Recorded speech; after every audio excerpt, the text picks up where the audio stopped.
Hello friends, success wings में आपका स्वागत है। आज हम आईपी एड्रेस को स्टडी करेंगे।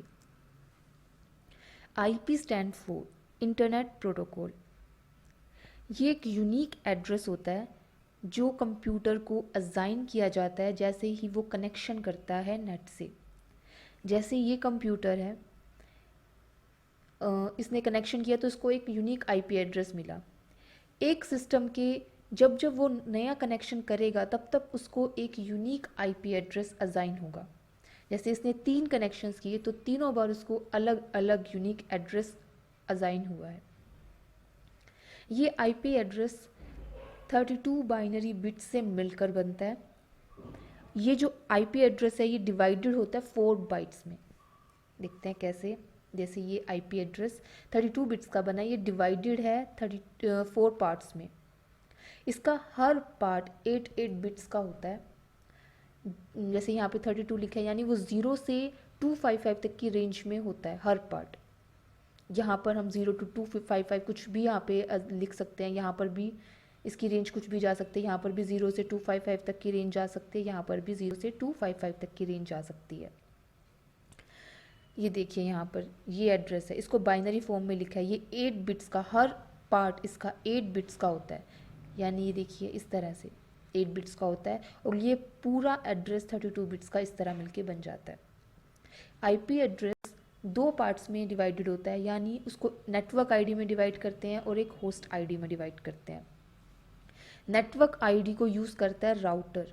राउटर क्या करता है, नेटवर्क आईडी को देखकर ही वो अपना पाथ सेलेक्ट करता है। किसी भी आईपी एड्रेस का जब वो नेट आईडी देखता है फिर उसके बाद वो अपना पाथ सेलेक्ट करता है। ये राउटिंग में काफ़ी यूज़फुल रहता है नेटवर्क आईडी। अब हम इसकी क्लासेस देखते हैं। इसकी 5 क्लासेस होती हैं, class A, class B, class C, class D and class E. Binary form में अगर हम देखें कि हम क्लास कैसे आइडेंटिफाई करेंगे हमारा आईपी एड्रेस कौन सी क्लास से बिलोंग करता है, तो उसके ये दे रखें। अगर लेफ्ट मोस्ट बाइट 0 से स्टार्ट हो रही है, इट मीन्स कि वो क्लास ए का एड्रेस है। अगर लेफ्ट मोस्ट बाइट 10 से स्टार्ट हो रही है, इट मीन्स वो क्लास बी का एड्रेस है। अगर 110 से स्टार्ट होती है तो वो क्लास सी का एड्रेस है। अगर 1110 से स्टार्ट हो रही है, इट मीन्स वो क्लास डी का एड्रेस है। अगर 4111 यानी 4 टाइम्स 111 से स्टार्ट हो रहा है, इट मीन्स वो क्लास ई का एड्रेस है। ये तो थी बाइनरी फॉर्म में हम कैसे जानेंगे कि हमारा एड्रेस किस क्लास से बिलोंग करता है। अब ये डेसिमल फॉर्म है। डेसिमल फॉर्म में हम देखते हैं, देखिए ये जो 3 पार्ट्स हैं ये मीन्स 0 से 255 तक के बीच में कुछ भी हो सकते हैं। हम आइडेंटिफाई करते हैं फर्स्ट पार्ट को देखकर, आईपी एड्रेस के फर्स्ट पार्ट को देखकर हम आइडेंटिफाई करेंगे कि ये कौन सी क्लास से बिलोंग करेगा। इसकी कुछ रेंज है फर्स्ट पार्ट की। फर्स्ट पार्ट में जो ये है वो 0 to 127 के बीच में अगर कोई वैल्यू यहाँ पर दिख जाती है आईपी एड्रेस में, इट मीन्स कि वो क्लास ए को बिलोंग कर रहा है। अगर फर्स्ट पार्ट में 128 से 191 के रेंज में कोई हमारा नंबर होता है आईपी एड्रेस में, तो इट मीन्स वो क्लास बी को डिनोट कर रहा है। अगर 192 और 223 के बीच में रेंज है, इट मीन्स वो क्लास सी को डिनोट कर रहा है। 224 से 239 के बीच में रेंज है, इट मीन्स क्लास डी को डिनोट कर रहा है। 240 से 255 की रेंज है, इट मीन्स वो क्लास ई को डिनोट कर रहा है। अब मैंने बताया था आईपी एड्रेस नेटवर्क आईडी और होस्ट आईडी में डिवाइडेड होता है। देखिए यहाँ पर जैसे हमें देखने को मिल रहा है नेटवर्क आईडी होस्ट आईडी में डिवाइड हो रहा है। क्लास ए के अंदर जो फर्स्ट पार्ट है वो नेटवर्क आईडी को डिनोट करेगा। बाकी का 3 पार्ट वो होस्ट आईडी बताएगा। इसके अंदर क्लास बी के अंदर पहले 2 पार्ट्स हमें बताएंगे नेटवर्क आईडी, फिर 2 पार्ट बताएंगे होस्ट आईडी। यानी कि 14 बिट्स नेटवर्क आईडी हमें बताएंगी, 16 बिट्स होस्ट आईडी बताएंगी। क्लास सी के अंदर पहले 3 पार्ट हमें नेटवर्क आईडी बताएंगे और लास्ट का 1 पार्ट होस्ट आईडी बताएगा। क्लास ए यूज़ किए जाते हैं बहुत बड़े नेटवर्क पर, क्लास बी यूज़ किया जाता है मीडियम नेटवर्क पर और क्लास सी यूज़ किया जाता है स्मॉल नेटवर्क्स पर। अब इन तीनों क्लास को हम देखते हैं कैसे नेटवर्क आईडी होस्ट आईडी में होता है डिवीजन। जैसे ये एड्रेस है तो इसका फर्स्ट पार्ट मैंने बताया था, क्लास ए का फर्स्ट पार्ट नेटवर्क आईडी होता है, बाकी पार्ट होस्ट आईडी को दिखाता है। तो ये देखिए ये होस्ट आईडी बता रहा है, ये नेट आईडी बता रहा है।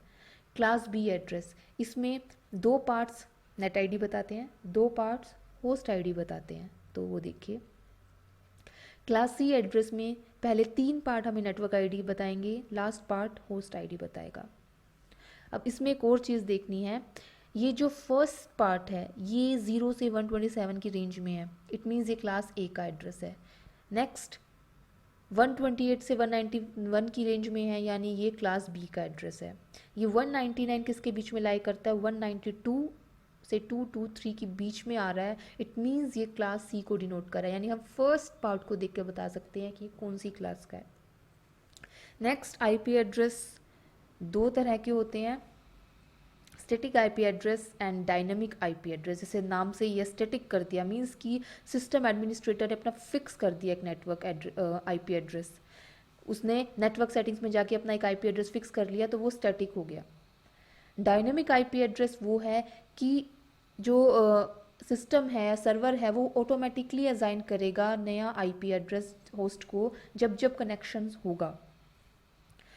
तो ये जो डायनामिक एड्रेस असाइन किया जा रहा है होस्ट को, तो वो असाइन करता है डायनामिक होस्ट कॉन्फ़िगरेशन प्रोटोकॉल। जितनी बार डिवाइस कनेक्ट करेगा नेटवर्क से, उतनी बार उसको एक नया आईपी एड्रेस, नया या फिर उसको दोबारा रीयूज़ भी हो सकता है, तो वो एड्रेस उसको असाइन किया जाएगा। डीएचसीपी सपोर्ट करता है स्टैटिक डायनामिक एड्रेस के मिक्सचर को भी, वो बाद में देखेंगे। इसकी वर्किंग देखते हैं। किसी भी क्लाइंट को जब कनेक्ट करना है तो पहले उसके पास सर्वर नहीं है, तो वो सर्वर को डिस्कवर करेगा। देखिए लिख रखा है client request for IP address and other configuration options. तो वो पहले आईपी एड्रेस की रिक्वेस्ट भेजेगा क्योंकि उसको कनेक्शन बनाना है। फिर सर्वर उसे ऑफ़र करेगा, जो भी अवेलेबल आईपी एड्रेसेस हैं उसको ऑफ़र करेगा क्लाइंट को। क्लाइंट ने एक्सेप्ट कर लिया ऑफ़र, आज सर्वर फॉर इट्स कॉन्फ़िगरेशन, उसने कोई आईपी एड्रेस सेलेक्ट कर लिया, अब वो उसको कहेगा, उसको रिक्वेस्ट भेज रहा है कि उसको वो असाइन कर दिया जाए। फिर DHCP server respond with committed IP address and other configuration options. फिर जब तक क्लाइंट को कनेक्शन बनाकर रखना है वो बनाकर रखेगा। जैसे उसने कनेक्शन क्लोज किया, उसका आईपी एड्रेस जो वो यूज़ कर रहा था वो रिलीज़ हो जाएगा। डीएचसीपी फिर उस आईपी एड्रेस को रीयूज़ करेगा, रिलोकेट करेगा किसी और होस्ट को, किसी और क्लाइंट को। तो इस तरह से डीएचसीपी वर्क करता है। नेक्स्ट वीडियो में हम देखेंगे आईपी एड्रेस की मैपिंग, सबनेटिंग, ये सब हम स्टडी करेंगे, और आईपी डेटाग्राम्स के बारे में भी हम देखेंगे। Thank you for watching my video friends. अगर मेरी वीडियो आपको अच्छी लगी तो इसे लाइक और शेयर कीजिएगा। अगर आपके इस वीडियो के बारे में कोई और सजेशंस और क्वेरीज हों तो वो आप मुझे कमेंट के थ्रू बता सकते हैं। अगर आपने अब तक मेरे यूट्यूब चैनल सक्सेस विंग्स को सब्सक्राइब नहीं किया तो इसे प्लीज़ सब्सक्राइब करें। Thank you.